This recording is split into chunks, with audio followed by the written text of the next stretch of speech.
Everybody, welcome to Telling the Show, a different kind of screenwriting podcast because, well, your hosts aren't famous. That's true. I mean, we might be notorious. I don't think there's any arrest records, but at least that you know of.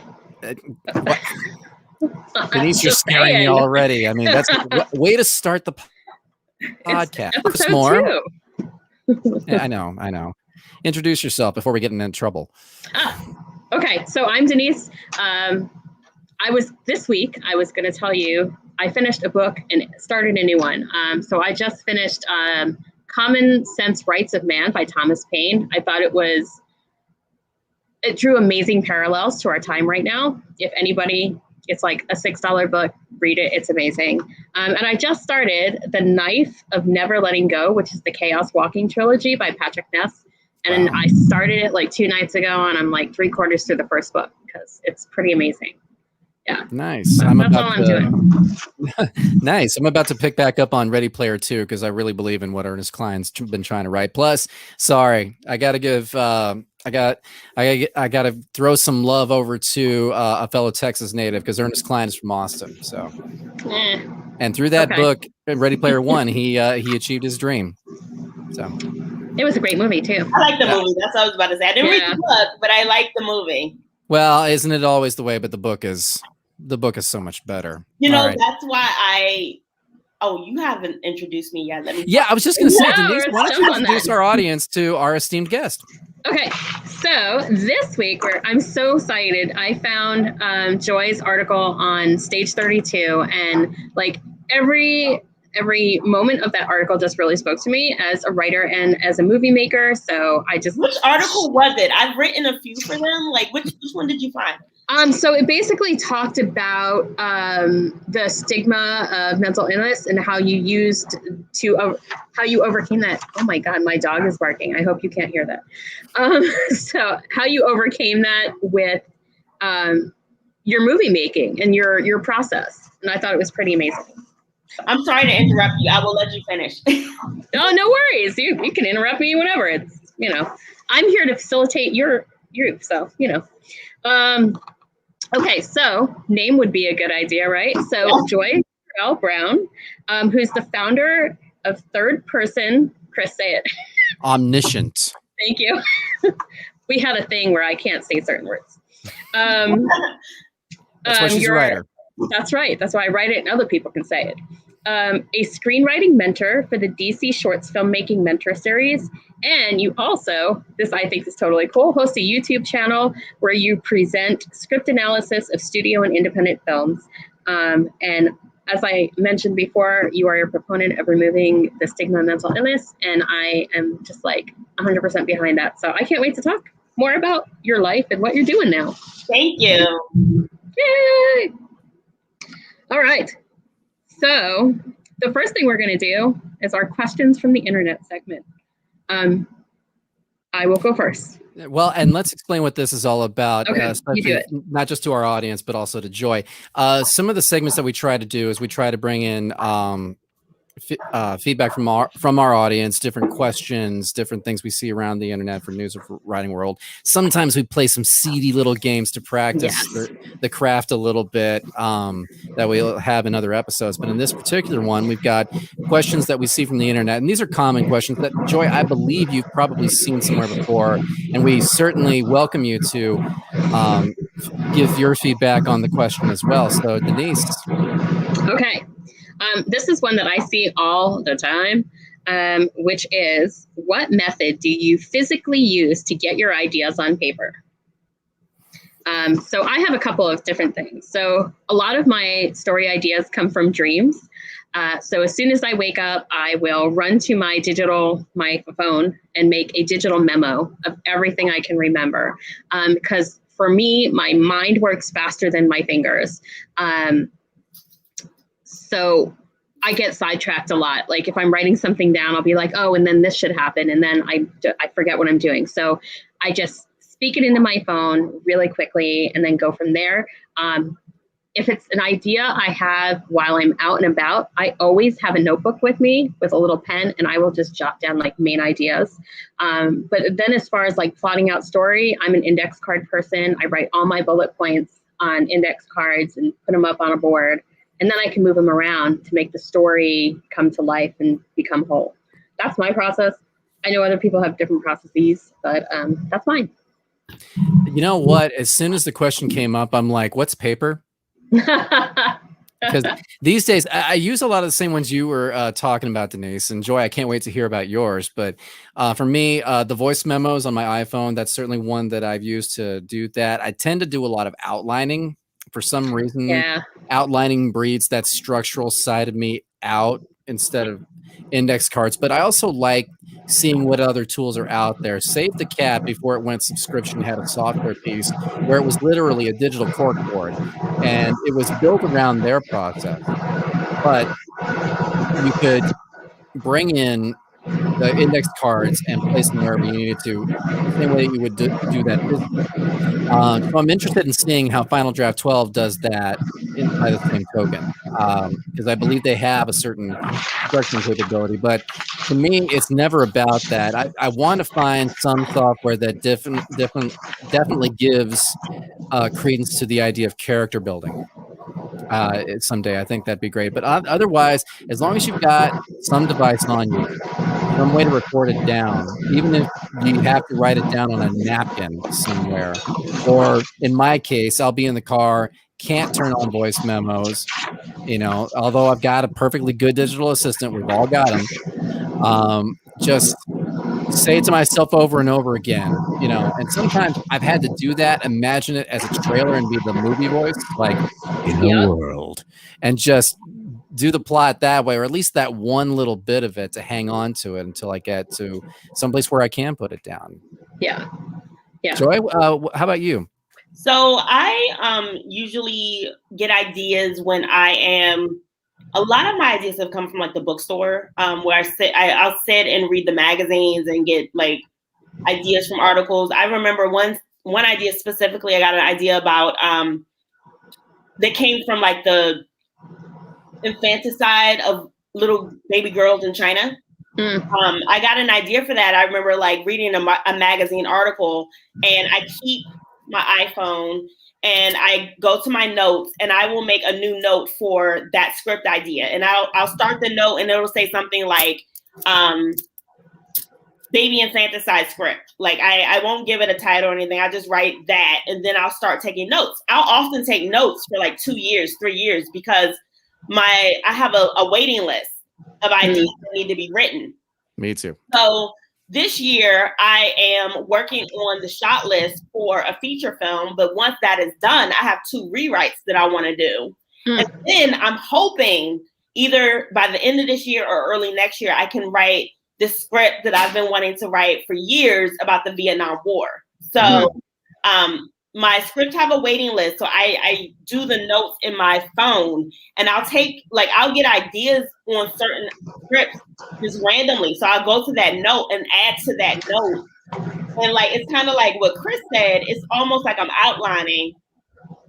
But then I go, once I get to that script and I'm like, hey, I'm ready to start writing, I would have bought books along that topic over those years. So like if it's 2 or 3 years before I actually sit down and write it, I would have been buying books about that topic. And so when I'm ready to actually sit down and actually do a first draft, I'm going to go through and read all those books that I've bought over the past several years. And then I get ideas when I'm reading the books. And then I actually do it a very longhand type of way. I'll go through and read the book, and actually, like, I will read the whole book. I won't just skip to chapters that I think pertain to the topic. I'll read the whole book, and I will actually take notes like I'm writing a thesis paper, like for college. I will highlight the book, underline the book, and then write down all of the things that I've highlighted or underlined in the book. And as I'm doing that, I will have like a 5-subject notebook. And so like the last 2 sections of that notebook will be like for ideas, just like ideas for the script. So as I'm reading the research, I'll get ideas for the script. write down those ideas for the script, and then like an outline might start to form. So I kind of have an idea of like what the tangible goal is, what the plot point number one is, and like I kind of have an idea for that. So I'll start outlining as I'm taking notes and writing down ideas. So that's a really cool method. I like the 5 subject book. That's really awesome. Yeah. I might steal it. It's really old school because like there really wasn't even like the internet when I started writing screenplays. Right. No, I'm there with you. Well, and honestly, the brilliant part of all that is you've synthesized this idea of like what I've heard in the past is that you go to school really to learn how to learn. Some people really believe that that's the truth.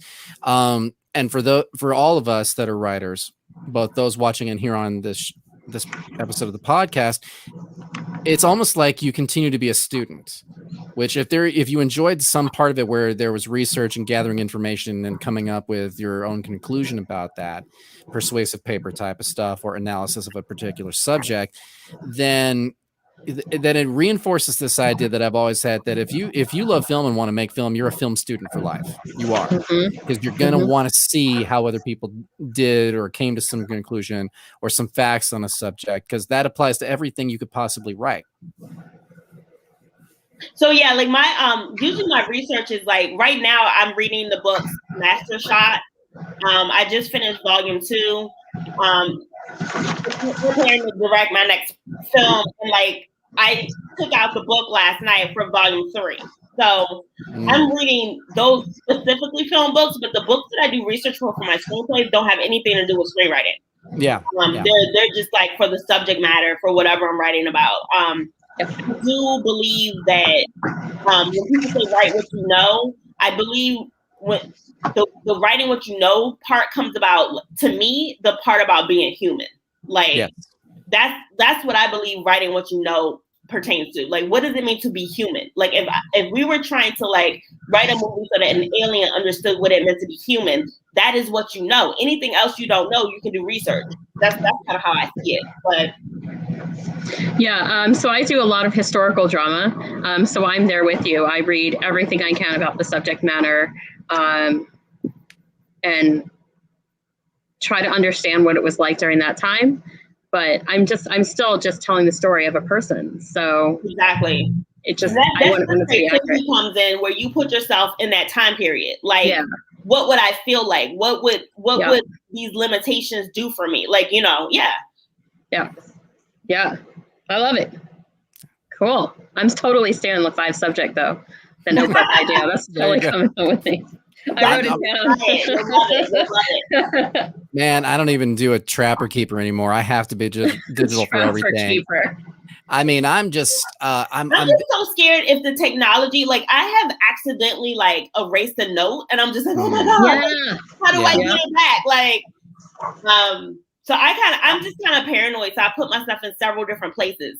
So yeah, I think, well, if you are, I mean, for me staying digital, I don't have it in just one place because again, it's too easy to lose. Right. So multiple saving, multiple places. That's one of those thoughts. And they say it's something like between like your brain and your hand and writing it down, it like connects the ideas better. I feel like that's true. I don't know if that's true or not, but I feel like that's true because I feel like I have more creativity flowing like when my hand is actually writing it versus when I'm putting the note in my phone. Like, I don't know. Like, I kind of feel like the people who did that study are just like really old school and are trying to like keep handwriting alive, but you just never know. Right. Well, in my case, I wish I could have something. I don't really believe this because I being someone that's interested in science fiction, having tried to write science fiction, the best science fiction warns you against advancements in technology about the things that could go wrong. So while I would love to jack a computer into my brain so I could quickly write, just go straight from brain to computer, because it would be nice if my thought could be instantaneously captured without me having to do anything else. I have to lend some credence into the act, whether it's actually longhand or otherwise, bringing it over, translating it out somewhere makes a lot of sense, I think. So is it okay if we go to the next question? Because I think all the things we're talking about are tied into that next question. Yes, I think they are, yeah. And this is an interesting one. It's like, how do you keep your ideas for stories organized? I think we've answered that a tiny bit, but I think it takes a bit more as writers, because if we're going to gather up all this information, even if it's not so much about the research, but actually keeping everything organized. I used to do a spreadsheet for ideas, and I thought, okay, this is way too, like, whichever side of the brain is all about all the stuff that isn't creative. I think that's just, organizing it is important, but whatever happened to just being able to make a mess and sift through it? So, because I think honestly, that's part of the creative process too. But for me, I'll write it down. I have this thing now as part of my process. I'll write a log line to see if I want to invest my time in it and weigh the idea. And if it's something that is magnetic to me in my head, regardless of the log line, then I know I've got to pursue it. But I'll write it all down as Word documents and save them in places and just keep them in a full file folder structure, save it on my computer, save it to the cloud, all that stuff. What about you guys? Joe, you can go. I don't know how. I put them in my notes in my phone, and like at some point, I will have a whole notebook for it, and I save these notebooks because I'm thinking, like, what if I need to sell my letters to a university one day? But I'm like, it takes up so much space. Like, I don't know if I actually want to pay for storage for this stuff, like, at some point. Yeah. And then I will have, like, my files on my computer, on a flash drive on the computer, and then in Dropbox and just different places. And then I actually, when I have a completed draft, I email it to myself, just in case. You just never know. Like, no, that's smart. Yeah, that is smart. I was like, why have I never done that before? I do that because sometimes I'll be out somewhere networking or something, and I'm talking to somebody, and they're like, "Oh, send me the script or whatever," and I can just go into the email and forward it. So that is smart. Yeah, and we used to do that all the time, and when we were in the NU program, actually, because we had to be able to get it to, like, what if the professor lost it or something? Right. So, which never happened. Right. Never, ever. Didn't happen to me either. I also went to NU. I feel like, we're all in this NU club, but the program's not there anymore. So how sad. Nobody can follow in our footsteps. Well, that happens. I was on a call for Howard University's annual call or whatever, because I also went to Howard, and they were getting rid of stuff. Like, they got rid of, like, the MA in English because they only had, like, 2 or 3 people who signed up for it last year. And it's been, like, really low enrollment. And it's like, wow, you would think that's a really popular field of study, but nobody's really signing up for it. So they had to get rid of it. So. Yeah, I've been looking at doctoral programs in creative writing, and the schools that offer that are few and far between. So. Yeah, I think it's because, like, there's so many resources where you can learn screenwriting, and you don't have to be like a traditional school. So I think people are kind of taking that route. Yeah. And they might be getting their degree in something more practical. Here I have the air quotes. Something more practical. Yeah. I just want somebody to call me doctor. That's my friend was like that. That's really I've been thinking about that too, but if I do it, I would probably do it in film history. But I can't. Thinking about a doctoral program in comparative literature, because I speak languages, and, like, historically or traditionally with the comparative literature PhD, they wanted you to know how to speak other languages. They're kind of moving away from that now. But I speak Spanish fluently. I've been learning Hebrew and Portuguese for a while, but I finally had started making headway with Hebrew and Portuguese since September, because I started using Duolingo. I also use Rosetta Stone, which is, like, good for, like, speaking and listening. So I'm actually finally making progress in Portuguese and Hebrew. Are you going to be writing a future story that is going to incorporate those skills, or is it just something for you? It's kind of something for me, but I went to Poland back in 2006. And I decided that at some point I'm going to go back to Poland, and I'm going to live there for, like, a year. I'm either going to live there for a year, or I'm going to buy a flat and go back and forth. And I want to study Polish history, I want to study the language, and I want to, like, I studied Judaism for like 3 years. And I wrote a screenplay that is, I call my Jewish screenplay, and then I wrote a Jewish stage play. And I want to write another story based on, I don't know, the Jewish diaspora, or either like about the Jewish community left in Poland since World War II. I want to write a stage play about it, and I want to do the play in Poland. So I would probably write it in English and pay somebody to translate it into Polish, even though I will be speaking the language. And I think I want to incorporate Hebrew and Yiddish and German, Russian, like those diaspora languages of Judaism.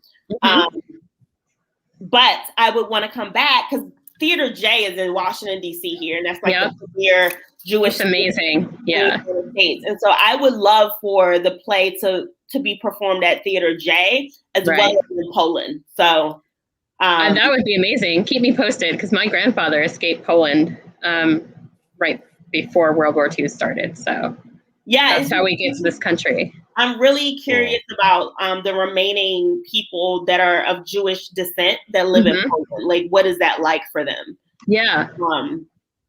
So. That gave me chills. I'm ready. So whenever you want to write it, I will watch it for you. And I'll read it. Cool. That's awesome. Like, it's always good to have somebody to watch your stuff. Right?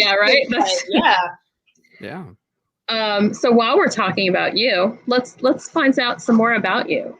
So tell me and everyone, how did you grow up? Like, what was it that made you want to be a writer and a creator? So this is kind of a cool story, I guess. I don't know. My dad used to say prayers with me every night. I grew up a Jehovah's Witness.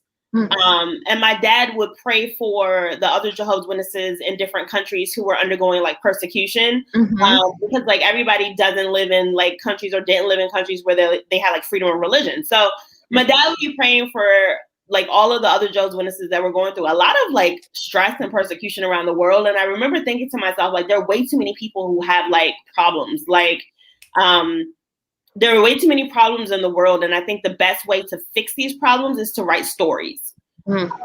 So that was kind of like the idea or thought that I had in my head. And then like I saw Home Alone when I was 10, and Macaulay Culkin just looked like he was having so much fun. I was like, yo, like, I want to be an actor. So I went to my parents and I'm just like, hey, can you guys get me an agent? I was like 10 years old. I was like, can you guys give me an agent? And my parents were like, no. I'm like, okay. So what do I do next? How do I become an actor? So I was like, I write my own screenplay. I act in it, I direct it, I produce it, I sell it to 20th Century Fox, who were the distributors for Home Alone. And that's how I'm going to become an actor. So I wrote a screenplay when I was 10, and I got a lot of my friends together to be in this movie. I had an idea to go to Rent-A-Center and to rent like the equipment. This was back in 1991, by the way. So like I looked up how to write a script. I got books. I taught myself how to do it.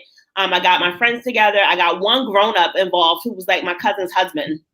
And then like after like one rehearsal, my friends kind of seemed like they lost interest. So they're like 9, 8, 10 years old, 11 years old.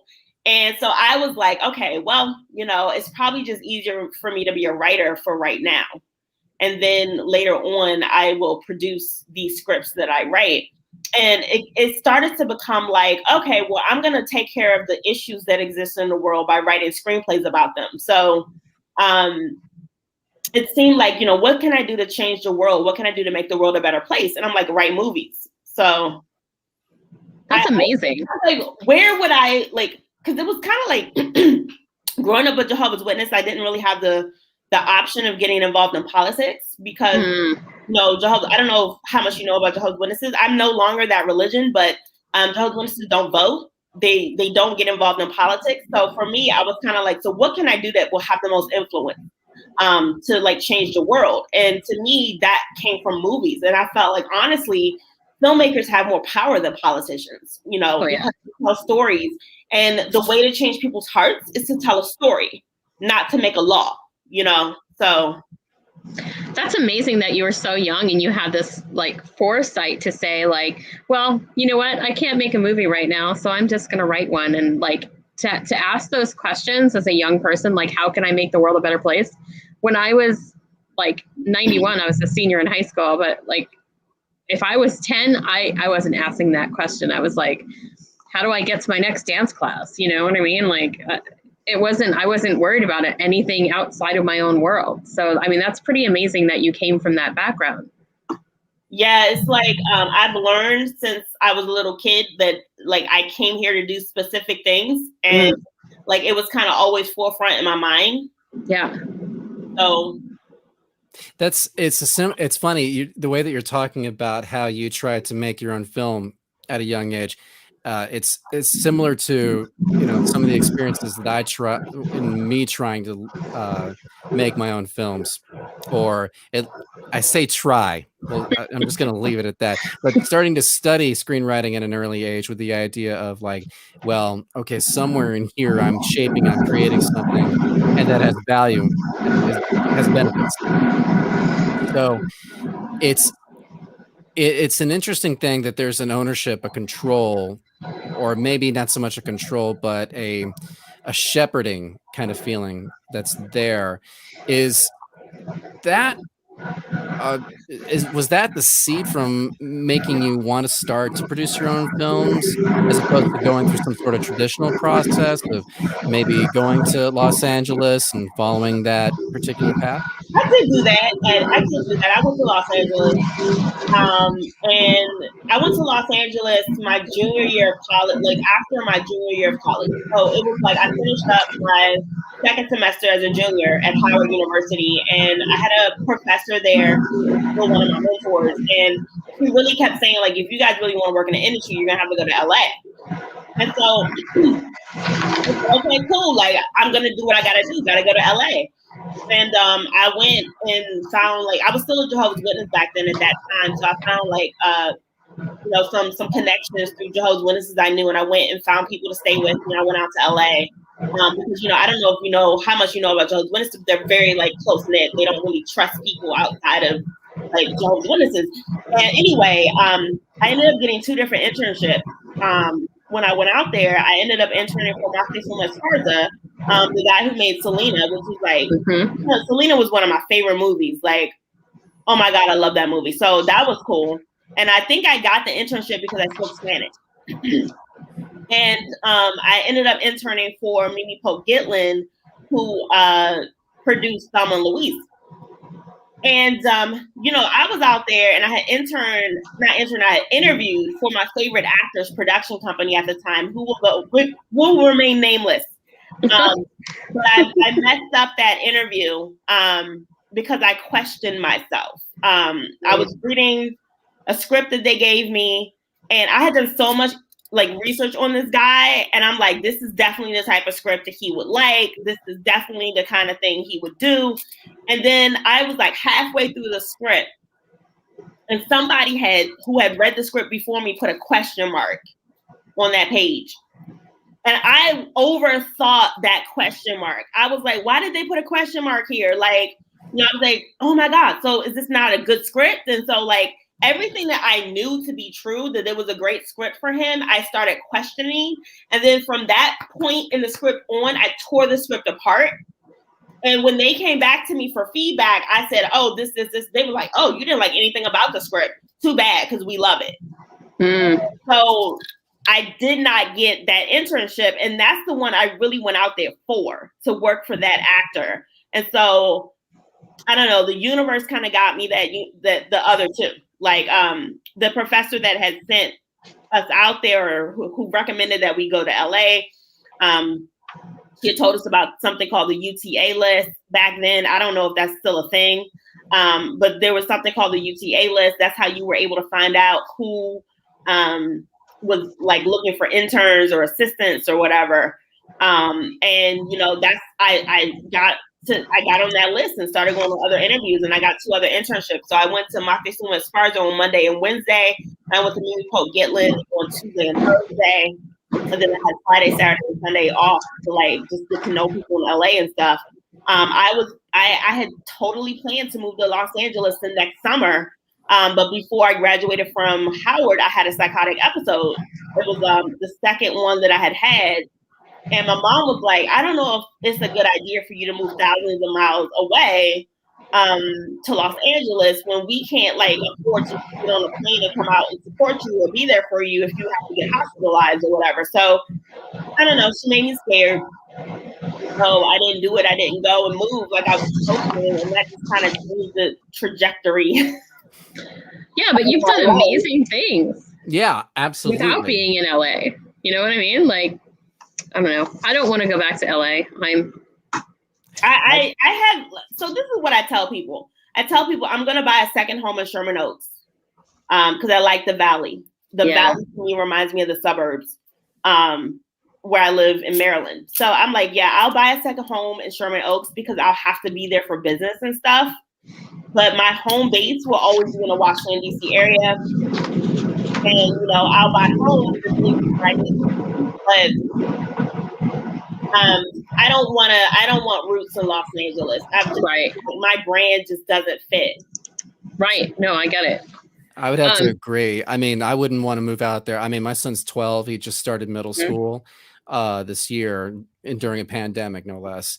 And I'm just like, I don't want anybody to have to suffer for my dream. So, you know, I know my wife would be willing to relocate, but I'm not going to relocate my son. He's got roots dug in. Plus, this pandemic proves that so much has been democratized in the way we work, the way we create. And it was already getting that way with 20 plus years of technology. I mean, we all have a camera now. What we all need is just the opportunity, the story, and some taste to put it together. What I will say about Los Angeles is if you want to be staffed on a TV show, you probably need to be in LA. But my thing is that I plan to produce my television shows in Prince George's County, Maryland. So I don't worry about that because I'm producing my own stuff. But that was not always so clear for me. I was still going to Pitch Fest, you know, as recent as 2013. You know, 2013, I'm out in LA standing in these long lines to talk to agents and managers who didn't want to be there. It was crazy because like you pay to get into this thing. For me, I had to travel cross country from Maryland to Los Angeles. I didn't really have the money. I think I used the credit card to do it. And then you have to pay. And then like my friend from college was living out in Los Angeles because she was pursuing a career and like she was trying to do like television. She wanted to do television programming. That's why she went out to LA initially. So she was like nice enough to let me sleep on her couch. So I kind of went out there literally for like a weekend. I think I flew out there like on a Friday night. Saturday, I went to the Pitch Fest. Saturday night, I went to go see Joseph Gordon-Levitt's Don John, the movie that he directed. Because I was finished with the Pitch Fest. And I'm like, I'm gonna do something that's gonna make me happy. I'm gonna go see Joseph Gordon-Levitt's movie. I went to go see Don John. Went back to my friend's apartment. She drove me to the airport the next morning. I was back at work on Monday at the University of Phoenix. And that trip made me realize that this one guy, I pitched to him, and he was like, "Oh, nobody cares about that story. Like, you know, if that story gets made, it's only going to be filmed in New York City and Los Angeles, and nobody treats gay people bad in Los Angeles and New York City." And I was just like, wow. Like, I was like, people in LA live in a bubble. Like, that is not real life for everybody. Like, you know, and I made the decision. Then this other lady, you know, was like, oh, you know, she had produced one of my favorite movies, Finding Neverland. And my script that I was pitching about the gay writer, she was like, well, we just made a movie about a writer. And then it was like, she was kind of like questioning herself. She was like, but what's your script about? And so I told her, and it was like, she wasn't interested. Then I remember the guys from Queer as Folk, like I pitched to them, and I remember they told me, and it was like towards the end of the day. And I remember they told me, you're the best pitch that we've heard all day. And it still didn't get me anywhere. And it was just like, I told myself, like, you don't need to ask permission from people to make your movie. Like, you know that this is something that is needed in the world, so just make it. Stop. It was kind of like, stop confusing the universe. You either want to make your own movies or you want somebody else to make them. So make a decision. So like at that moment, I was like, I'm not pitching to anybody else. I'm not sending out any more query letters. I'm just going to do it myself. That's amazing. So what are you working on now? So I'm working on a feature. I'm not going to say the title. I'm not going to say too much about it, but I'm going to say that it's about a woman who's dealing with her father who has borderline personality disorder. That's all I'll say. I'm working on the shot list for that. Like I'm pretty much right now just doing research because I just feel like I need like the creative inspiration for the shot list. So like I said to you guys, I think before we started recording, I'm reading the series of books called Master Shots. Yeah.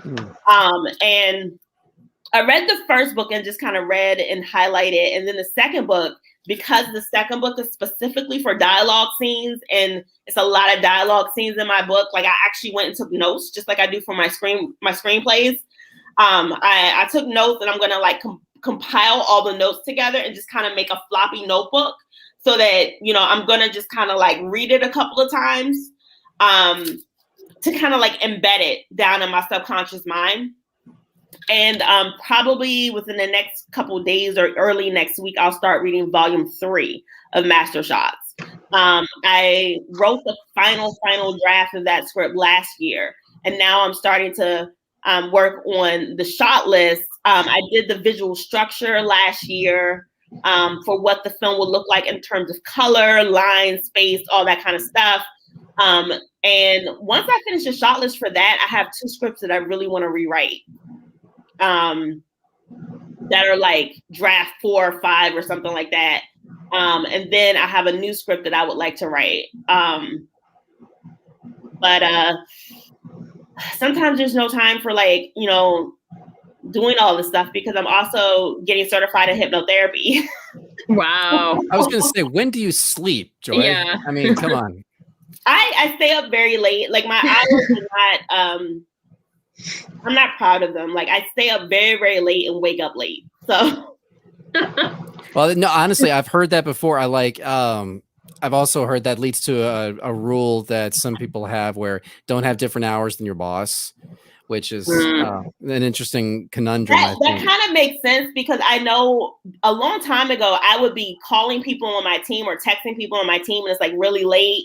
And like some of my team really thought I didn't sleep. And it's like, no, I sleep when you're getting up. Like I'm still asleep. So that's why I don't sleep.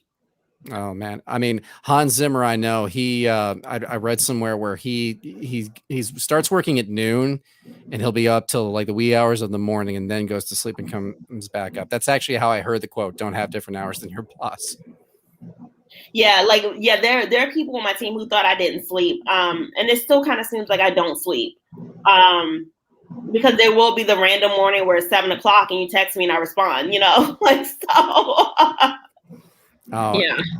Where I work now, I have a situation where we've got people that are on the East Coast. Here I am in Central, and then of course yourselves in Pacific. So I tend to start looking like a hero to the Pacific ones because I get something in the morning, I have it done, and it's their 8 a.m. and they're like, "You already did this?" Yeah, I've been spending 2 hours already done it, and I got it done. So when I leave at 5, you're 3 o'clock. It may be your happy hour, but I'm having dinner. So bye. Right.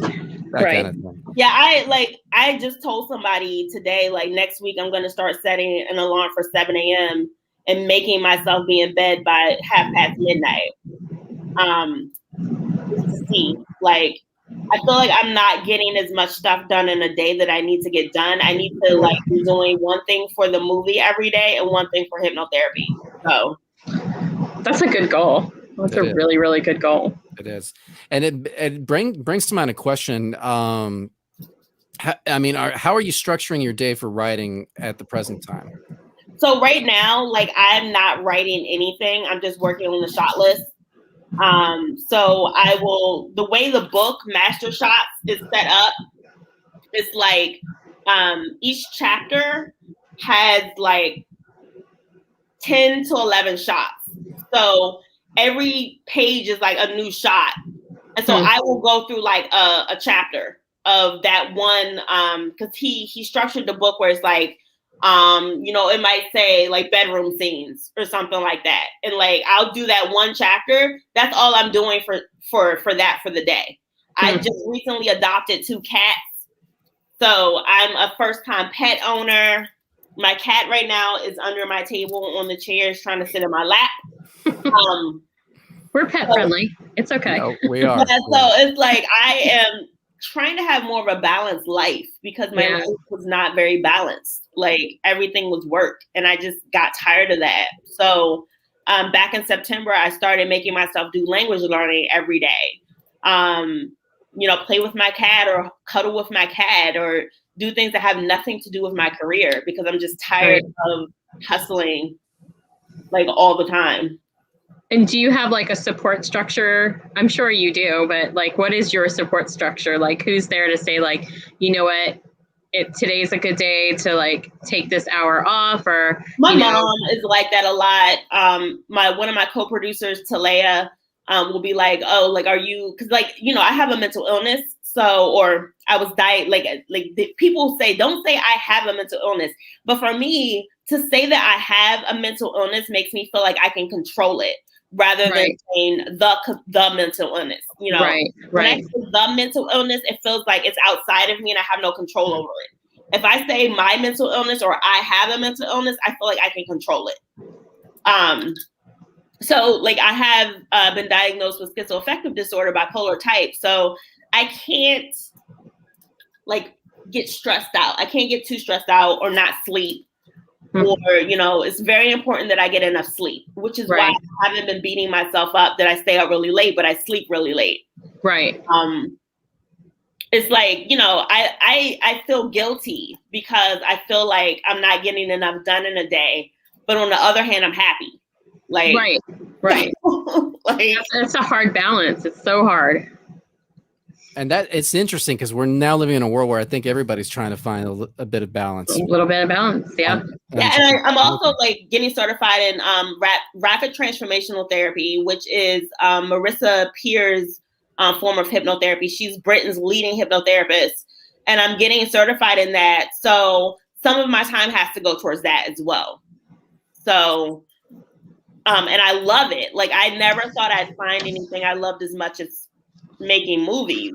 But I love the transformation that happens in a session with someone. I had therapy like with a psychologist for like 18 years. And I feel like when I've had a hypnotherapy session, like the transformation just comes like so much faster, like because you are rewiring your subconscious mind. So you are rewiring those limiting beliefs that are stopping you from getting things that you want in life, That's amazing. I have to read more about that. I'm not sure. I don't know enough about it. So you're extremely open, and it's one of the reasons that I wanted to interview you. So you're extremely open about your past and about your struggles, and I am very curious to see how that has affected you in your professional career. I mean, do people like not want to talk to you, or, like, is it, you know what I mean? Like, is it like, no, that never happened. Okay. So I don't know. You guys probably remember this commercial back a long time ago with Oil of Olay. And they would say, don't lie about your age, defy it. Yeah. My motto has always been, don't lie about your mental illness, defy it. Nice. So I always feel bad for Kanye because he literally has psychotic episodes in the public eye. Like he will go to Twitter and rant, and I'm like, oh my God, like he's gonna so regret this. Like, no. But I always feel really bad for him because that's not. It's hard to like manage it when you're not admitting that you have it. Like, his ex-wife would come on Twitter once or twice and say, hey, he's dealing with X, Y, and Z. But the problem is that he wouldn't acknowledge it and he wouldn't handle it. Right. So I acknowledge it and I handle it. And the way I look at it is like this. If I can make a movie about my struggles, then obviously I'm competent. Right. That's it. Like, I made a movie about it. I explained it to you. I sat down and did this. I did what Akiva Goldsman did with A Beautiful Mind, but he didn't have a mental illness. I have a mental illness, and I sat down and explained it to you. So that means that I'm competent. Right. And I've never questioned if anybody would see me otherwise, because it doesn't matter. I make my own movies. Right. Amen. And you can claim that prize.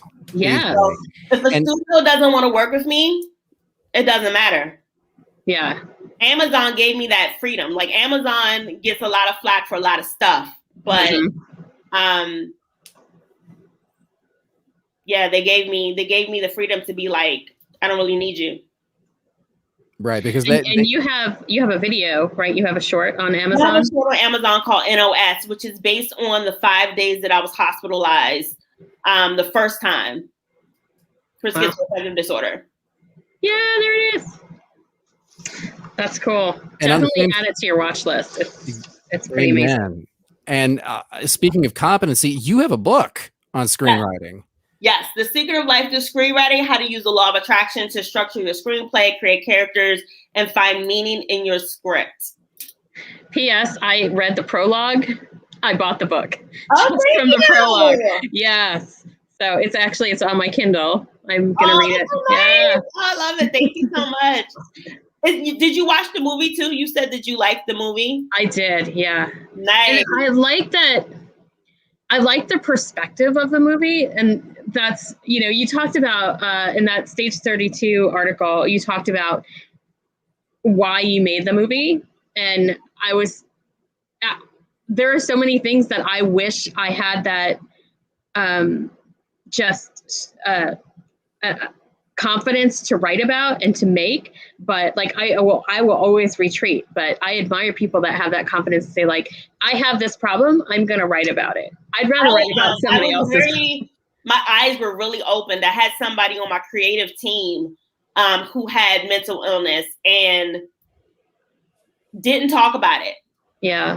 But was attracted to the project because of this person's experience with mental illness. Yeah. But it was like, I'm not allowed to say anything to anybody about this person's experience. But this person felt very drawn to the story and, wanted to contribute. And I had no idea that this person had been through something similar to my character. Because like you said, everybody's not comfortable in talking about it. Right. But in my feeling, I think like by you making a movie about it and you being so open about it, I feel like if we're open and talk about and discuss all the injustices in the world, then I think we might be able to change somebody's mind or open their eyes or change their heart. And I think that's part of the reason that Chris and I agree on so many things is like, you know what, let's talk about it. We might not agree, but let's just talk about it. Yeah, it was very devastating for me when this happened. And I just remember nobody having any answers for me. Yeah. I remember shortly after I got discharged from the hospital, I was really depressed because I had so many dreams and so many plans and like everything got derailed. And this was the first time. This wasn't even when I was supposed to move to Los Angeles and didn't go. This was the first time when I graduated from high school. I was like 18 years old. And, that's when life is supposed to start. And for me, I had just been discharged from the hospital. I had been 18 for like 6 months or so. And I remember driving in the car with my dad. And I'm like, am I going to be normal? Like, am I ever going to be normal again? And my dad's a quiet guy. He doesn't really talk a lot. He didn't say anything. And when I would ask my psychiatrist years later, like, hey, am I going to be on medication forever? She really wouldn't directly answer me, And I just remember like nobody giving me straight answers. Because my biggest question is like, am I going to be normal? Can I still accomplish my dreams? Can I still live a normal life? And nobody gave me those answers. So I was like, you know what? If I ever figure this out, if I ever get any answers, I'm going to let people know. Yeah. And actually that kind of aligns with what Bettina was saying in our last episode when, so she had direct family members that were killed in 9/11, and her documentary is about people coping with death and moving on. But she mentioned something very similar with, you know, how are you supposed to feel? How are you supposed to react? And like, you know, there's no right answer. It's like your personal journey through what you're dealing with. And, but so, yeah, I draw a parallel between that. But yeah. I just remember when I saw A Beautiful Mind. A Beautiful Mind came out a year after, like almost like exactly a year after I had been hospitalized. And I remember sitting in the theater and I'm watching a movie and I'm like, at a certain point where I realized that Russell Crowe's character has a mental illness, like I burst into tears. And I'm crying so hard. Like I went to go see this movie by myself and I was crying so hard. The lady like 2 seats away from me was kind of looking at me like, are you okay? Right. And I just remember being like, they were able to show other people what it felt like to have a mental illness. And I don't know if you noticed when you watch NOS, there's one of the posters on the wall that says like the name of the place is called like Akiva Bello or something like that. Like I used Akiva Goldsman, like his first name, the screenwriter from A Beautiful Mind. But they gave me like such encouragement, like that movie. Wow. And I used my psychologist's last name, like, because I had been in therapy with her for like 18 years or so. And I called the place where she was hospitalized. That's not the real place, but I had to name it something. So I kind of gave a shout out to Akiva Goldsman, who totally deserved that Oscar because he did something that not hardly anybody can do, which is explaining to a person who doesn't have a mental illness, what does it feel like to have a mental illness? Right.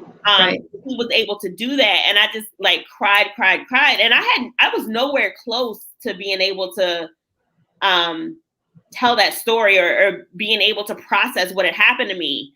But it was one of those things where it was kind of like, you know, I'd already made that declaration that if I figured it out, I would share it with people and let them know you can have a normal life. You can be happy. Like you can still pursue your dreams, because I think so much of like the media and everything, it just makes it seem like your life is over if you have a mental illness.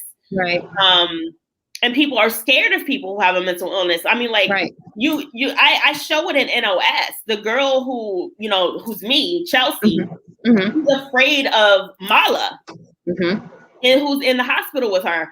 And there was literally a woman in the hospital named Mala. And, you know, Mala means bad in Spanish. So, you know, I speak Spanish. So it was like her name was bad and she scared the hell out of me, you know. But, I mean, it's kind of like, you know, I had a moment in the movie that didn't happen in real life. I wish it had happened in real life. I wish I had not been afraid of her. So I kind of rectified that in the film and made her Chelsea not afraid of Mala, because, you know, like mental illness is scary, but the majority of people who have mental illness are not hurting people, you know? Right. And I it's something I think that writers are doing better with, but there's definitely a stigma, like, you know, exactly what you said, like not everybody who has a mental illness is going around hurting people. But I think like that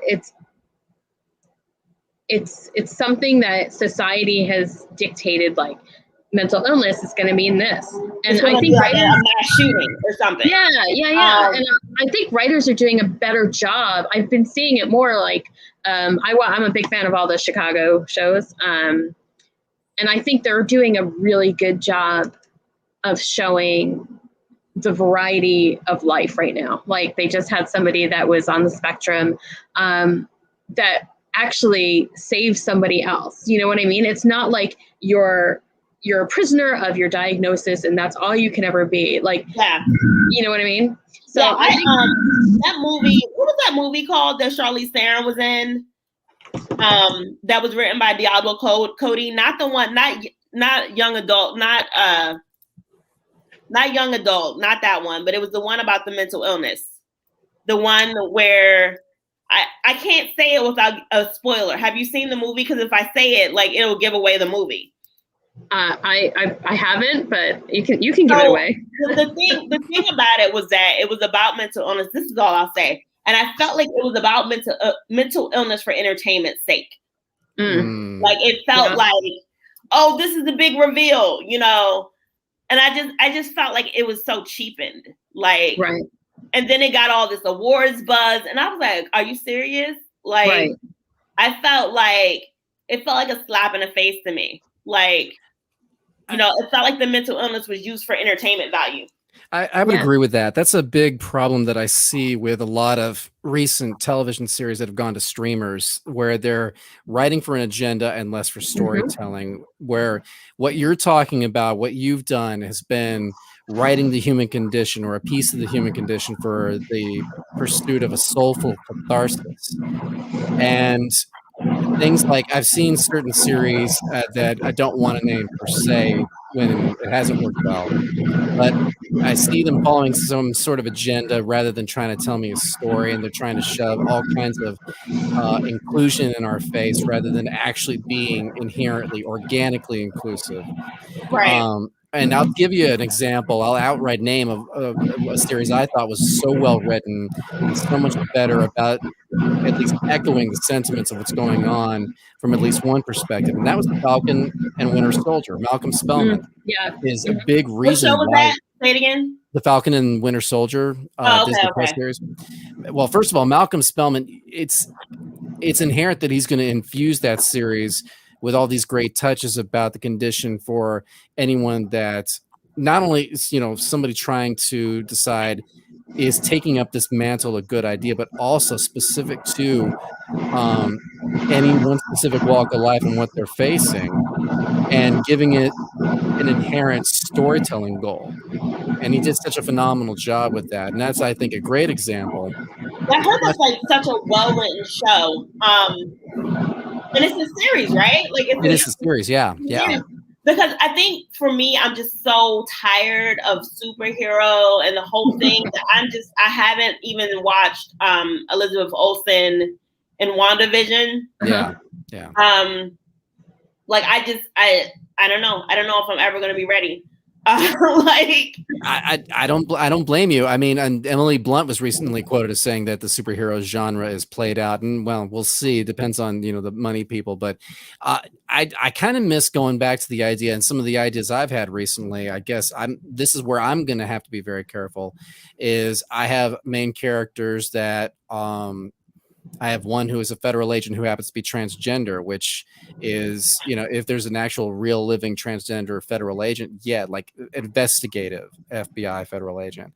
That's, you know, I don't know if that's actually heard of. I'm sure if someone's out there, it has to be.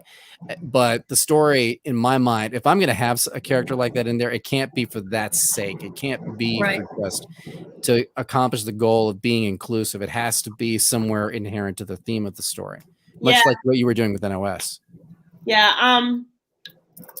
I was going to say something about the superhero. Like, so when I was a teenager, I felt a real connection to superhero movies because I grew up with Jehovah's Witness. So I felt like I grew up as the other.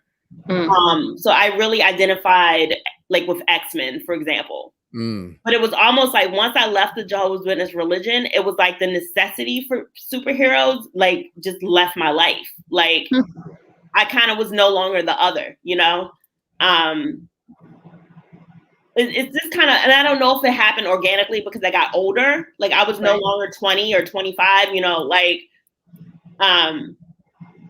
it just, you know, it, like, I also really liked, what was that show?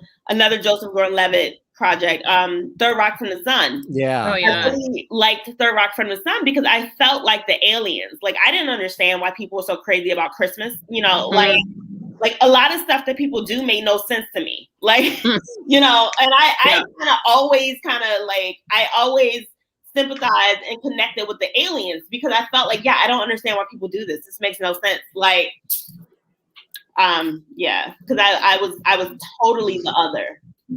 Like, no, I totally get that. So I'm Jewish, and I mean, even growing up in New York City, if you don't celebrate Christmas, you're on the outside looking in. And I was like, wait, why don't I get today off? It's my holiday. Oh yeah, and then people would say stuff like, "Well, why do you get the day off if you like you don't celebrate Christmas?" Like, because everybody else is off. Like exactly. Trust me, we would go to work or go into school if like the place wasn't closed. Right. Well, right. Sadly, I'm an agnostic, and I grew up with cultural appropriation of every holiday. So I celebrate St. Patrick's Day like nature intended in general. I think my light just went out, which is to say I grab a glass of Guinness and I enjoy that. Very favorable. Just like that. Favorably. Flavorably, actually, is the Flavorably. way Nice. Nice. One of my first drinks was an Irish coffee, but I know that's not like a real Irish drink. Right. And Guinness over here, if you ask an Irishman, somebody who's actually from Ireland, if Guinness is proper here, they're going to say, no, it's no. Cold. It's Ireland has always been on my list, but it's been on my list and you're going to hate me for it because of Frank McCourt, who wrote Angela's Ashes. Oh, okay. Oh my God. Like, I read Angela's Ashes and like immediately any other favorite writer that I might have had just like floated away. Frank McCourt became my favorite writer. Yeah. Do you hate me? I was going to say as a filmmaker, Frank McCourt. No, as a filmmaker, I think I figured you might find this just from classic movie filmmaking that you might find this fascinating. That one of the most beautiful movies about that involved Ireland is The Quiet Man. It's just so much of the people, the sentiment, the heartfelt feelings. What year did that come out? Oh, this is a John Wayne movie. We're talking, it's probably like a 40s, 50s movie. So. I'll have to check that out. But I go to the classics when it comes to Ireland, because after that, it's like if you start watching Patriot games, that's not the best example of Ireland right there as it is. And completely fictional anyway, but so it's A Quiet Man. But if we're going to talk about travelogues and places we've been, I mean, that's the great thing about film. And Joy, I'd be curious to get your thoughts on this, is to take people places that they would not normally go themselves. And being that that's my cat. Yeah. Oh, hi there. Say hi, Ollie. Internet superstar. There you go. We're gonna get there's memes coming out of this. That's what that's gonna be. Exactly. But you're taking people places where they've never been, in the sense that you're bringing light to mental health concerns, not just concerns, but mental health in general. It doesn't have to be just about issues or concerns or problems, and this is Mental Health Awareness Month. And so I'm sure you get inundated with, all this, I guess it's almost like Christmas, like it's an Americanized, kind of like we're appropriating these things. Do you feel that, I'm sure it benefits the awareness of the films you make and the stories you're trying to write, but do you feel like does it give it traction? Does it give it credence? Does it take something away instead, or does it benefit it? I think it depends on who's having the conversation. Because you don't want it to become like, oh, it's like in vogue to have a mental illness, and then people just start making stuff up, But I think the reality is, I think I saw something recently that Ryan Reynolds has like severe anxiety, which I feel like I'd read that before. I feel like I kind of had seen that before National Mental Health Awareness Month. But I think the thing is, so many people, and I think people talk to me about their struggles because I'm vocal about mine, but so many people have some kind of mental illness. Like, so many people have something that they're dealing with. Like, I had a friend from college that I was in touch with recently, and I never knew he had ADHD. And I'm just like, really? Like, you're like, and it's like, for me, I never knew what that meant for a person. I never thought about it. I would hear about it, and I would think of little kids that can't keep still in school. But I would never, and like my niece has it, and she's like 15. So I kind of know her struggles from like going through school, but I never thought about like, how does an adult deal with ADHD and how it affects their life, and I never, like, it never crossed my mind. And because of like my conversations with him, I was thinking like, wow, I want to create a character who's an adult who has ADHD. Like, You know, and I mean, like, to respect him and everything, but like, who's a real person. But you know, it was like, wow, like I never thought of how it affects an adult's life, and it's a huge part. You ever watch The Big Bang Theory? Huh? You ever watch The Big Bang Theory? There's a great definitely. example of Asperger's syndrome right there, with the Sheldon Cooper character. Yeah, but he doesn't really have it though. Like, you know, like he doesn't really have Asperger's because he was able to. And I like the way that they wrote that, because like they explain why he acted, because like it's almost like Sheldon grew out of it, which you don't grow out of it, right? You don't grow out. Okay. So they explained it like that he purposely made his personality like that because he wanted to emulate Spock from Star Trek. So when he was a kid, he started making his personality like that, which explains why he's able to grow out of it, and he's able to like have more kind of like mutual interactions with Amy. You know, have the relationship with Amy. Because it's like the Sheldon in later seasons is not the Sheldon that I fell in love with in like season 1 and 2 and 3. Right. It was like really anal. Like he was actually like more lenient. And I'm just like, I don't like this Sheldon. Like, you know, because he changed. Like he literally changed. And like, if he really had Asperger's, he wouldn't grow out of it, you know, like. Okay. That's interesting. Yeah. That is interesting. My son has ADHD. So I mean, it's already around me, and we actually, my wife has ADHD, and there were some that would, like my parents, that would argue that I probably went undiagnosed with ADHD. I think every adult actually that has a cell phone probably could argue some level of distraction. Right. That's not the same, obviously. But I would also, in my son's case, when my wife found out, because there was so little information, people are just like, well, if they can't sit still, just spank them, you know, use the corporal punishment method to try to, you know, control behavior in a child. And my wife really went through a lot of emotion around that. So when we found out, when my son was in kindergarten, that he had ADHD, our first thoughts were immediately to, okay, when we told him, hey, look, all this means is that it's just one other different thing about you. Just be this as well. And it's not a disease. And so many people are like going, oh, giving you the pitying look as soon as you say that. Like the brain works different. Exactly. That's what we told him, is that your brain works a little bit differently, and we're just going to use that. We're going to hone that. We're going to make that a part of how you succeed. I just remember that my friend who had ADHD never told me that, like when we were in college together, but I feel like he was one of those people who saw that I was unhappy. Like he was one of those people who noticed that, and I didn't even notice this myself. Like he noticed it, and one of my other friends from college noticed this, that I was kind of miserable. And I didn't notice that myself. Like I didn't know that I was miserable. It's like it's almost like a fish being in water. It doesn't know that it's in water, you know? So it's pretty awesome. Makes total sense. Yeah. Yeah. I think that you definitely have a unique voice, and I can't wait to see all your future films. Oh yeah. Yeah. I think you're gonna like take the world by storm. You already are, but you know. Thank you. Grabbing it and holding tight. Yeah, hold it tight. I do have one question, and I don't want to be political in any way, but I remember seeing that question on the list. Yeah. So as a Black female, do you think, since you have such a unique voice, do you think you'd ever tackle police brutality and any of that social stigma surrounding that? That's an interesting question. And I will lead with cancel culture is real. Cancel culture is very real. And like let's just go back real quick to the Me Too movement. Yeah. I didn't have anything to say about that because I've never been through that, you know? Right.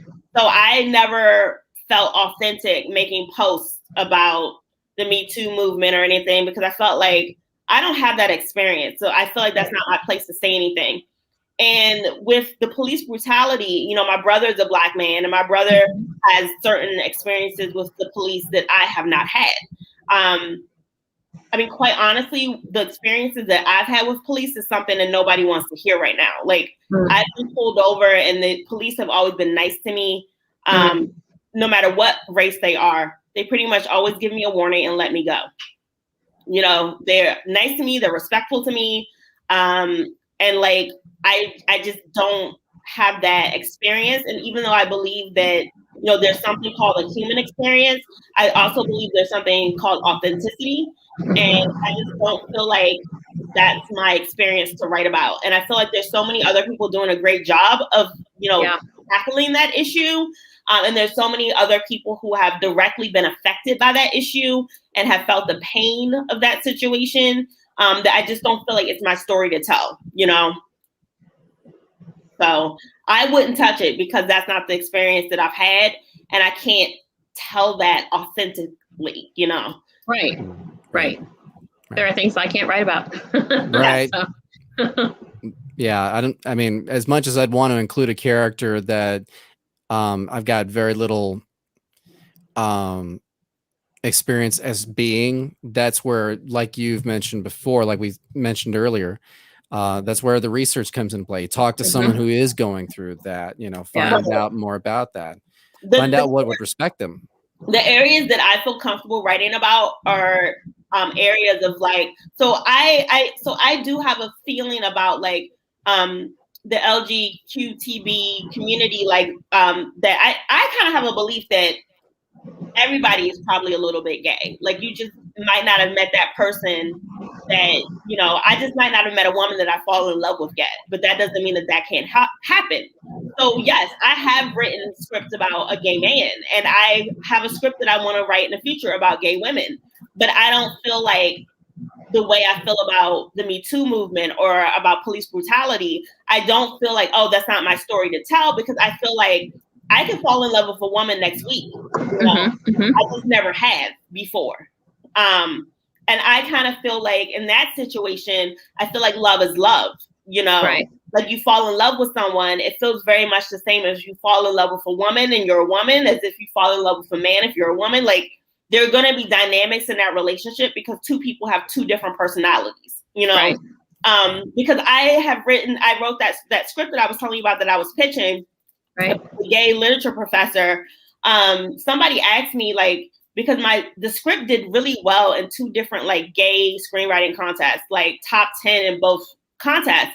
And somebody I worked with was like, how did you write a script about a gay person? And I'm just like, easy. Like, right. So it was like a script that they liked in the gay community. So I felt like that gave me like the okay, like, oh, you wrote a script that we liked. Like, I entered two different contests and it was like top 10 in both contests that were like specifically for gay characters. It's pretty awesome. That is cool. So, yeah, I feel like my areas are like, being true to yourself. I feel like, stories about, walking away from organized religion are very much my stories. And I feel like stories about mental health and suicide, are very much issues that I talk about or write about a lot. All your experiences that make you who you are. I never noticed, a year or so ago, I noticed that pretty much every script I'd ever written had some form of suicide in it. And it went unnoticed by me. Like, I was like, oh my God, like almost every script I've written in my adult life has some type of aspect of suicide.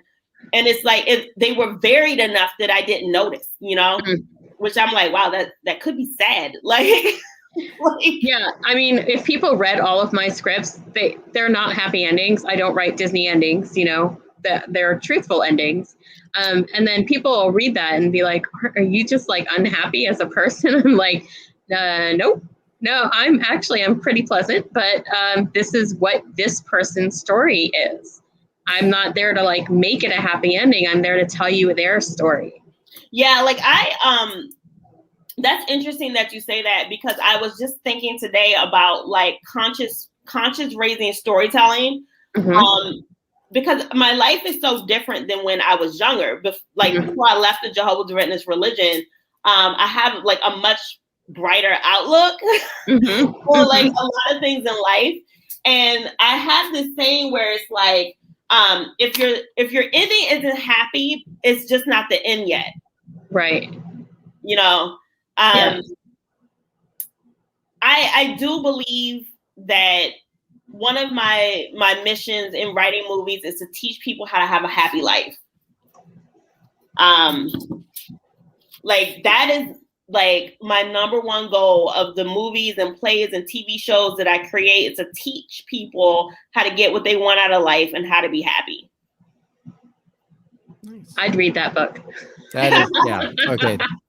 I'm sure some element of that exists in the book that you have out there, actually. Yeah, like using the law of attraction to structure your screenplay, so that like basically the premise of that is you know, if you can teach your characters how to like truly manifest things, then you can like, people learn by osmosis watching your stories how to get what they want out of life, because the law of attraction works in a certain way.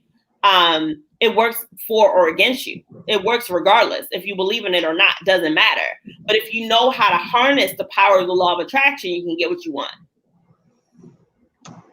I need to learn that. Well, you've got the book, and it sounds like I need to go buy it. So yeah. So if for no other reason than to, you know, increase the sales of your book. It's so funny. So I did like a Facebook Live on a Facebook group. And so during the interview, one of the guys that was like watching the live, he ordered the book. And so he posted the next, like 2 days later, he was like, hey, like I read your book. He was like, I don't even write screenplays, but it was like a good book about the law of attraction. So I was like, woo! All right. That's amazing. My co-producer was like, you wrote a book that's like a good self-help / screenwriting book. Yeah. You know what? It's arguable that most screenwriting books are self-help books. Self-help. I mean, if you think about it, I don't know if you've read The Writer's Journey by Chris Vogler. Yes, I have that book. Yeah. I've got 2 different editions, and it's like chicken soup for the writer's soul, basically. So Chris Vogler was taking a lot of what Carl Jung said and taught, and like the other person, oh my God, what is that guy? Joseph Campbell, exactly. Yeah. Like that is like, so when I was in college, I gave myself a lot of classes that I had to take because I was a screenwriter. So I took like Greek mythology, and I feel like if there is a class about Joseph Campbell, or Carl Jung, like for like psychology, every screenwriter should take it. Like, definitely.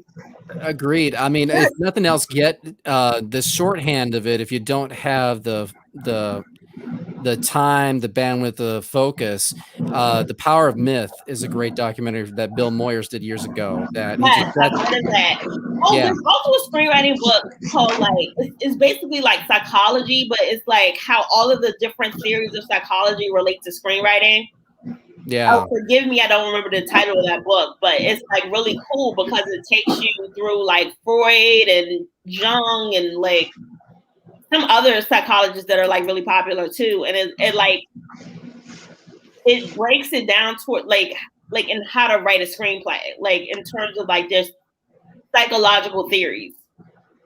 Then this person probably had to study a lot of the Paul Verhoeven films.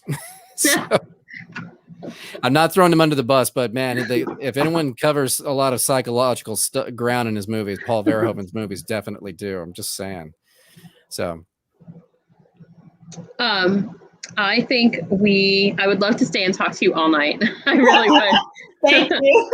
Do we want to hit some of our news of the writing world? Let's hit some of the news. Yes. Yeah. Yes. I'm Do you want me to go? So no, please stick around if you like. Yeah. Our last segment is we bring up 2 stories of the news of the writing world, stuff that's going to affect writers in the future of writing. Okay, cool. Yeah. My first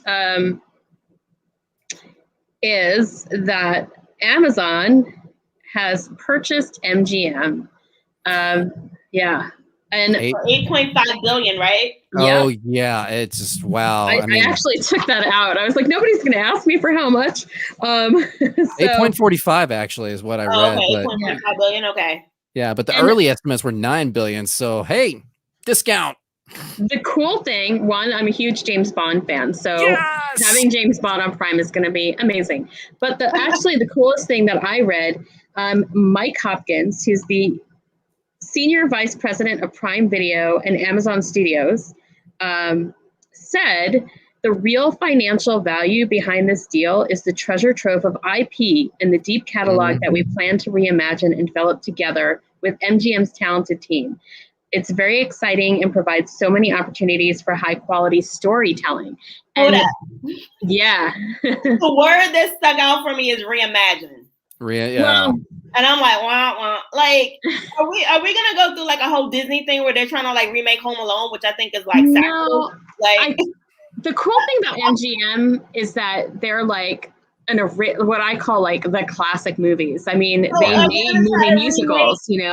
Are they going to try to remake The Wizard of Oz? Because like that's already been in the books for like ever, like, and everyone does that. I've been very angry about remakes, honestly. Yeah, I feel like there's so much new material. Yeah, that I get could really be explored. angry. Yeah. Well, and it's true that we need to stop going to the well on several one of them. I mean, honestly, how many Cinderellas do we need? Like. Well, good point. Good point. Disney's probably one of the companies that does that the most. But I'm going to tell you, the reason it has me excited is something along the same lines as what Denise is talking about. The opportunities for certain things that were kind of moved away from because of cost can now happen. For example, MGM bought all of Orion Pictures library, including RoboCop, one of my favorite movies. Cycling it back to Paul Verhoeven here. Dead or alive, you're coming with me. Draw it, Bert. Okay, I got a great joke about that I'm going to say in a minute, and it's probably not the best one, but in fact, I may skip it. But Neil Blomkamp, who directed District 9 and the best movie he made was Chappie, in my opinion, because it was a little more light affirming. But he was attached to a full sequel to RoboCop, skipping 2, 3, all the worst ones, all the storytelling for RoboCop that didn't work. And there was a script years ago from the original screenwriters of the first RoboCop movie, and Neil Blomkamp was going to take that, kind of massage it, and then make it into a RoboCop sequel. RoboCop Returns was the working idea, or title anyway. So now that MGM has been bought out by Amazon, you know they're going to try to go for the quick wins like HBO Max did with Zack Snyder's Justice League. And that's a good quick win right there for them. It really is. I mean, everybody's talking about what this can do for Bond. And here's the trick with Bond, though. Bond is actually only distributed by MGM. Right. So the distribution sounds great, but for the future of Bond, that's still up to Barbara Broccoli and Eon Productions and what they do. I'm psyched for it. I mean, Denise, we get along on this because we're huge Bond fans, but to me, it's like, what are all the things that they're going to try to get that continue a story rather than do all that reimagining? Because if we get another James Bond Jr. animated series, I swear everybody is going to be like, what the? I'm thinking more of like along the lines of like, you know, James Bond isn't the only 007. No.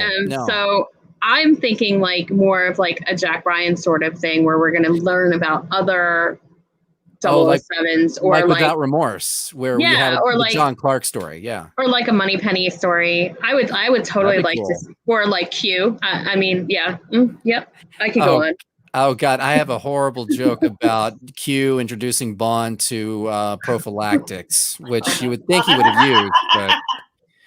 I mean, imagine one of those that has like a secret, that's actually a secret gadget, you know, something about that. Someone's going to be crass enough to pull that off some year. I mean, they made date movie. Have to worry. Right. I mean, you don't have to worry about it now because it's going to be on Prime. So, you know, you can say whatever you want. See, I don't like that. I don't like when streamers just think they can get away with it, like Star Trek with F-bombs. I'm like, it's just, no, we don't need to go there. Just give us what makes us feel great about it. I don't know how you feel about Star Trek, but, you know. I think Star Trek is very enlightened.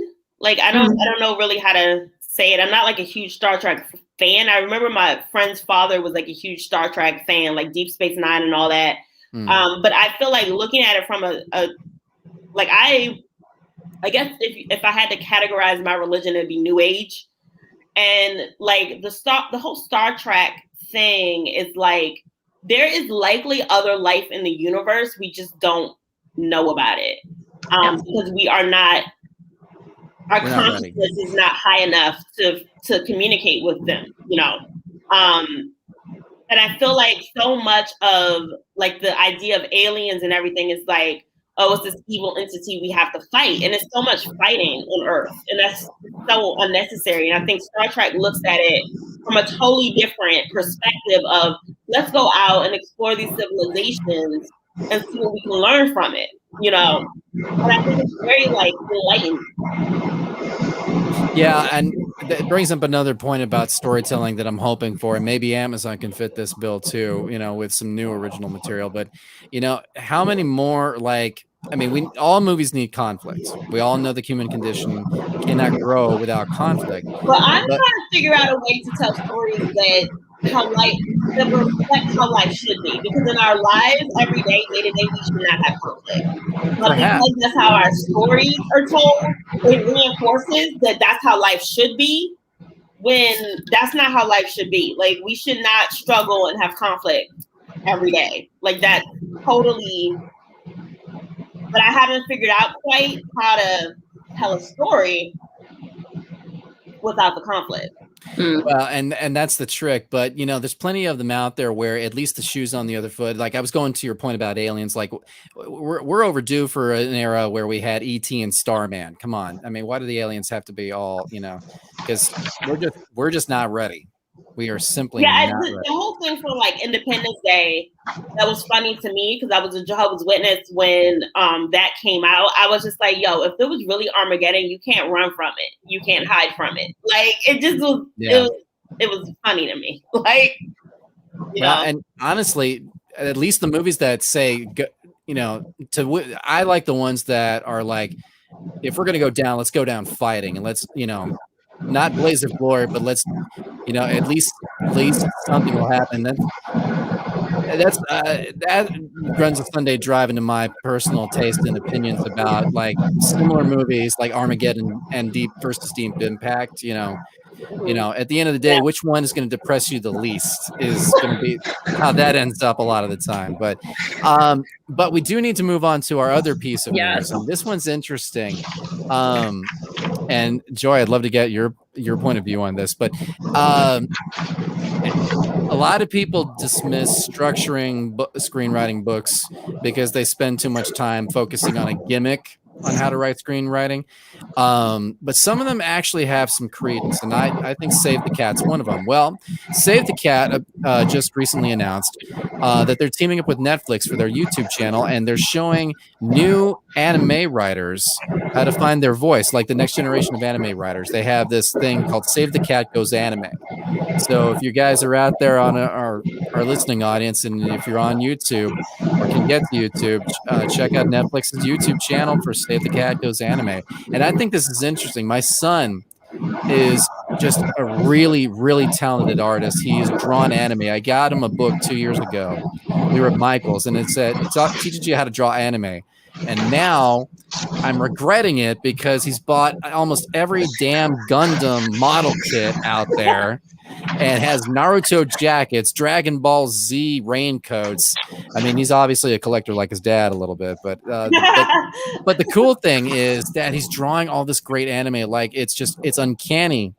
And those anime artists draw hyper fast in Japan. Those Japanese production companies for Japanese animation, it's amazing what they can do in such a short time. So if he wants to learn storytelling, now I have a conduit to show my young son a little piece of what I know from writing.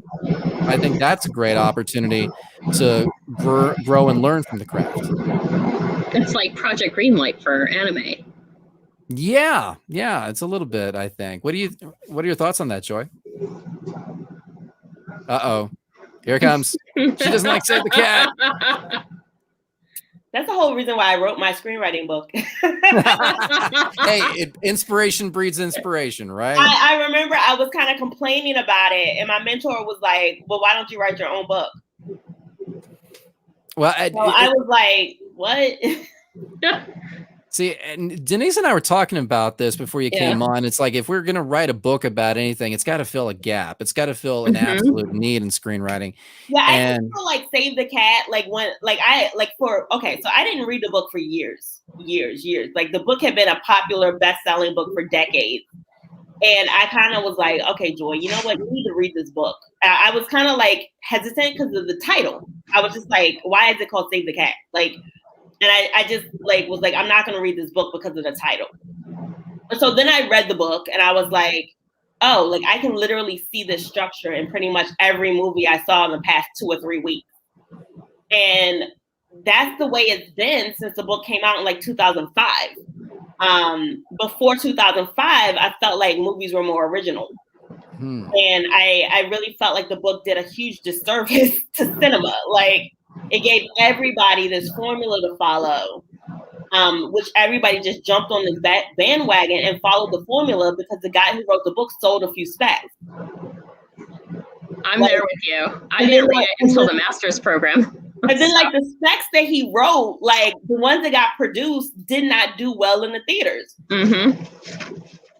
What was one of them? Like, the Bank movie. What was that movie? With the little kid that went Blank Check, Disney movie. Blank Check. Yeah, like the critics didn't like it.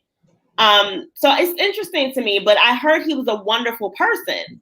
The guy who wrote the book, and Blake Snyder, right? That's his name. Yeah, Blake Snyder. I heard he was a wonderful person, and this goes along with my belief in the law of attraction. So he was a wonderful person. So he manifested all of the success for the book because of who he is. I heard he was a great guy. And that's Hollywood, right? It's just some of it's a social business, and a lot of it, right? Well, I don't think of it as like Hollywood, but in how the universe works. Like, the universe works when you believe in yourself and you set a powerful intention. Even once you pass on, that intention can't help but live out. I'm working on that. See, that's the perfect reason to read your book. If there was any reason to, among many that you've given through the course of our evening here together, that's certainly, I think, one of the best reasons there. I hope you feel that's a compliment. Like, for me, it was like learning the law of attraction was just like a game changer for me. Before I learned the law of attraction, it was kind of like, yeah, I have these dreams and I think they're going to happen, but it felt like no assurance that it was going to happen. And then the first book that I read that was like, about the law of attraction, even though they don't say it anywhere in the book, is Think and Grow Rich. And it was just like this eye-opening, amazing book. And I remember I read Think and Grow Rich, and then I went on to Wikipedia, and I read like the Wikipedia entry about the book, and they said like, he's talking about, Napoleon Hill is talking about the law of attraction, but he never says the law of attraction throughout any of the book. So I'm like, it was like 2000, what year was it? It was like 2012. And I was like, what is the law of attraction? So I go and Google law of attraction, and the first book that comes up is The Secret by Rhonda Byrne. Yep. And so I went and got the book on audio. I listened to it on my 40-minute commute to work, to and from. And I was just like, wow, like this makes so much sense. Like this has so much truth in it. And it's like, if you look at life and you look at your own life, you'll look back over your life and you'll be like, oh, that was the law of attraction. I just didn't know. Yeah, I think all writers need to sometimes take a step back and look at how to grow themselves so that their writing grows as well. Yeah, like one of the things I want to do, because I'm thinking about doing a show in a few months. And one of the things that I want to do is to create a course that teaches writers how to write screenplays that actually help people. Like I said, like I feel like the whole purpose of a screenplay is to teach people how to be happy. It should not be just to entertain, but I feel like the secret of life is in a screenplay. I feel like the secret of life is in our entertainment. Not always, but a lot of times. If you look at Star Wars, I believe the power of Star Wars is in the Force. You know, the Force is like that energy that's in the universe that is love or whatever. So I feel like George Lucas was really into, like, there's something there that he gave to the world, which there's a reason why Star Wars is so popular. It's not just because it's like this good story. It's like truth is in it, you know? And I'm not even a Star Wars fan. I'm not. Like, I can't tell you anything about the Star Wars world. But that's okay. Always, I won't hold it against you. No, that always grabs me if I go see a Star Wars movie. Yeah. Like, there's something about the Force, and there's something about that it's just truth, you know? Some sort of inner, you know. Yeah, I mean, like, I grew up in a religion that you know vowed they had the truth, you know, and at some point I was like, yo, this is not the truth because I'm miserable, you know. So I've always been on the search for like the truth, you know, like what is the truth of life? What is the secret thing that I want out of life? You know, I want to help people to do that through the stories that I tell, to help other people get what they want out of life. Because if you can't get what you want out of life, what is your existence? Like, you know? Agreed. Yeah. Absolutely. Well, Joy, I could talk to you forever, but yeah.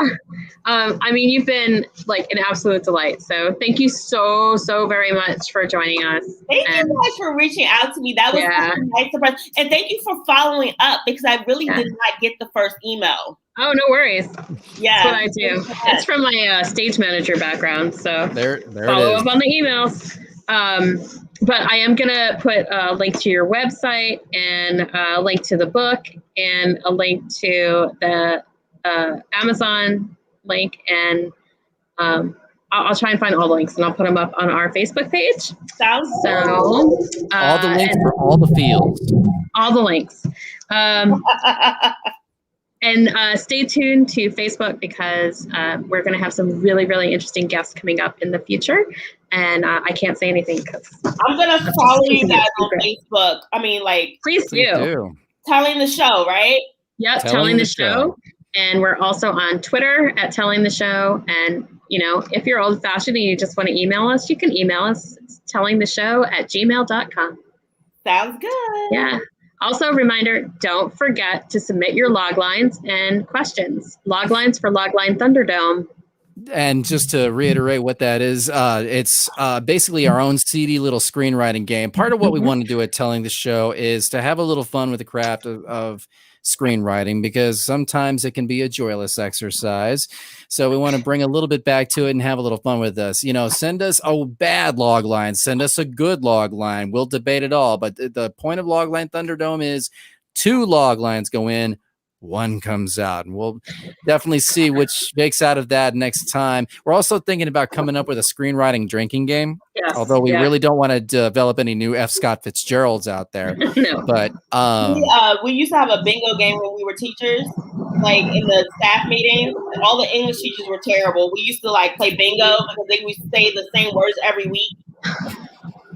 We were so bad. Like, teachers are the worst, like, audience. Like, we were worse than the students. I've heard that corporate trainers, because everyone's got to have a day job. That's what I do. I produce training videos, and the interesting thing about that is the worst people to train are trainers. Right, that makes sense though, because you're kind of like, why are you trying to tell me how to do this? Well, and it's not so much that, but they're always going to be judging you for how well you train. Oh, right. Oh, the judgment. Oh man, when I worked at the University of Phoenix, we had a trainer come in. She did some type of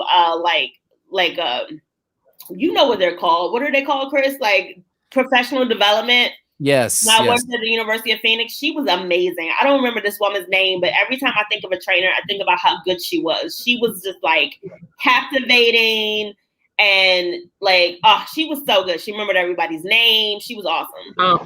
so much of that is really borrowing from entertainment skills. Very much presentational skills. All of that is built on the presence of presenting something, presenting yourself. It's just like pitching. It's just like networking. Hell, it's just like dating. You know, if you want to get interpersonal. I'm not good at that. Yeah, me neither. I sucked at being single the first time. I'm so happy to be married, and we're coming up on 18 years here. So I guess I must have done something right. So yeah. Wow. Yeah. Which probably leads to our departing words of wisdom. Yes. And I think it galvanizes just about everything we've been talking about tonight. I hope you enjoy this one, Joy. Yeah, I said it like this. Enjoy this, Joy. And I want to apologize in advance. This quote was uttered before gender pronouns have been reexamined. So forgive how gender specific this comes off, but it's from a brilliant actor and writer himself, a man we all know as the Fonz, Henry Winkler. He's also a brilliant lecturer. I actually had the opportunity to see him speak live once, and he has so much that he gives generously back in terms of all the wealth of information he has as a human being. And it's really, if you can get the chance to see him speak, whether by way of live or by YouTube, any of those opportunities, I highly recommend it. But this quote I read once, and it stuck with me all these years. This was years and years ago. I think I read it when I was in high school. And it's, a person's first responsibility is to shake hands with himself. And you know what? Given what's going on in the world, I'm hoping that people do a little bit of handshaking with themselves right now. Get to know thyself. Know thyself. Awesome. Yep. Awesome. Well, again, thank you so much for joining us.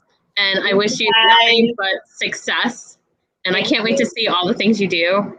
Amen. And, yeah. I would love to come back and talk to you guys again. This has been so much fun. So maybe the next time I do something, please. I'll let you know what I have. Totally keep us updated.